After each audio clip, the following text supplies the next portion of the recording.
অযোধ্যায় রামলালার প্রাণ প্রতিষ্ঠা ও রাম মন্দিরের উদ্বোধন উপলক্ষে রবিবার পালংঘাটে এক বিশাল শুভযাত্রার অনুষ্ঠিত হয়।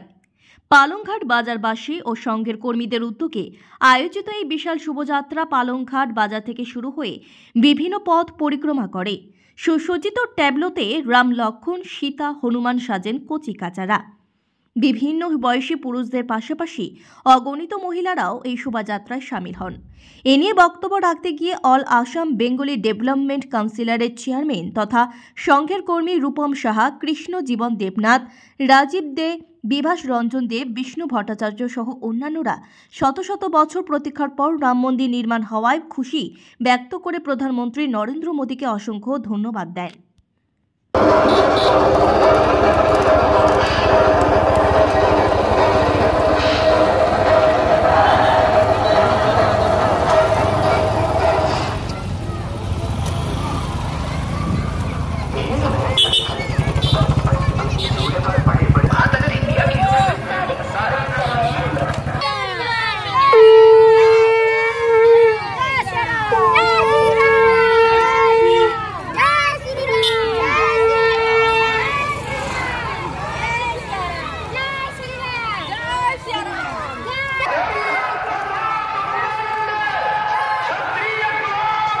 পালংঘাট অঞ্চলের বিভিন্ন রাম ভক্ত প্রেমীরা আজকে এই মিছিলে অংশগ্রহণ করেছেন।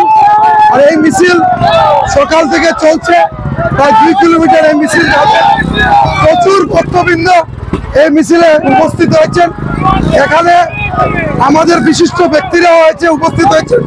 এর মধ্যে আমাদের রাষ্ট্রীয় স্বয়ংসেবক সংঘের বিভিন্ন সদস্যগণ তথা ভারতীয় জনতা পার্টির বিভিন্ন সদস্যগণ তথা সমস্ত হিন্দু ধর্মাবলম্বী লোকেরা এই অংশ গ্রহণ করেছেন। আমাদের কাছে আনন্দের বিষয়, দীর্ঘ 500 বছর পর আমরা ভারতবর্ষে রাম রাজ্য প্রতিষ্ঠা করার লক্ষ্যে আমরা এগিয়ে যাচ্ছি। আমরা ভারতের কল্যাণে, ভারতের মানুষের জন্য সব সময় আমাদের বর্তমান যে প্রধানমন্ত্রী যেভাবে কাজ করে যাচ্ছেন, প্রধানমন্ত্রীর উদ্যোগে আমরা শত শত কোটি ভারতবাসী প্রধানমন্ত্রীকে আমরা ধন্যবাদ জানাচ্ছি যে এত সুন্দরভাবে এত তাড়াতাড়ি উনি এই মন্দিরটি আমাদের রাষ্ট্রের উদ্দেশ্যে করে দিচ্ছেন। তার জন্য মাননীয় প্রধানমন্ত্রীকে অশেষ ধন্যবাদ জানাই। আমাদের বর্তমান মুখ্যমন্ত্রী হিমন্ত বিশ্ব শর্মাজিও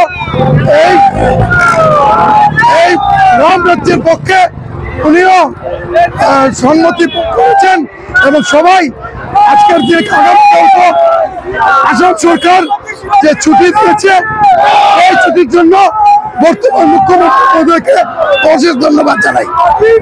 জয় শ্রীরাম, জয় শ্রীরাম। আজকে আমরা পালংঘাট বাজারের দিকে আজকে যে রাম জন্মভূমি, যেটা অযোধ্যায় রাম জন্মভূমি প্রতিষ্ঠান হচ্ছে, এই উপলক্ষে আমরা আজ পালংঘাট বাজারে আমরা বিভিন্ন ধরনের কার্যক্রম নিয়ে বেরিয়েছি। আমরা পদযাত্রার মাধ্যমে শুরুয়াত করেছি। কালকে আগামীকালও আমাদের যজ্ঞ হবে এবং মহাপ্রসাদ বিতরণ হবে।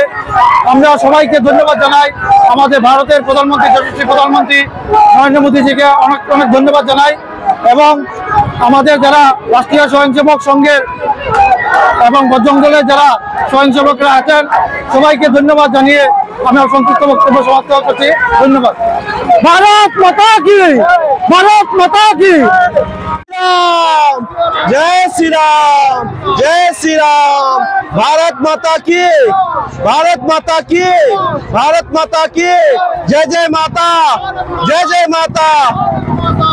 नमस्कार। আমরা সবাই জানি যে আমাদের ভারতবর্ষের যে ঐতিহ্য, ভারতবর্ষের যে আমাদের একটা ইতিহাস, আমরা সবাই জানি যে দীর্ঘ 500 বছর আগে আমাদের যে শ্রীরাম প্রভু, সেই শ্রীরাম প্রভু যে ভারত ভূমি, সেই ভারত ভূমি আমাদের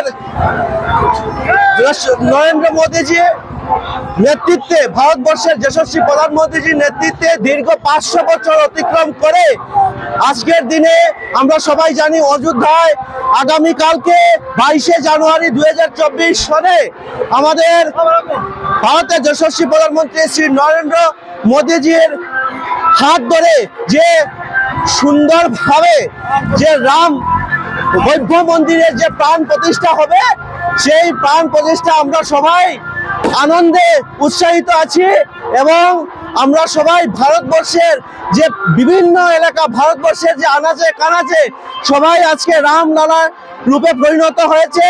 রাম মন্দির যেভাবে আমাদের একটা ঐতিহ্য, আমাদের সনাতনী সংস্কৃতির একটা বিরাট একটা আবেগ, সেই আবেগ পূর্ণ হতে চলেছে।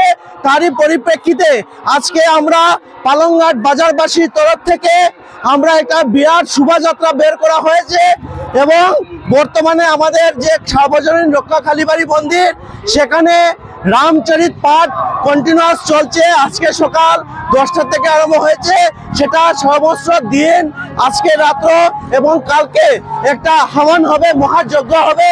সেই যজ্ঞ আমরা 11:30 থেকে 12টার ভিতরে শেষ করব এবং এরপরে আমাদের যশস্বী প্রধানমন্ত্রী নরেন্দ্র মোদীজির যে সমগ্র ভারতবাসীর সহিত সমগ্র বিশ্বে যে একটা বার্তা দেবেন, উনার বক্তব্য শুনবো। আমাদের RSS প্রধান মোহন ভাগবতজির আমরা বক্তব্য শুনবো।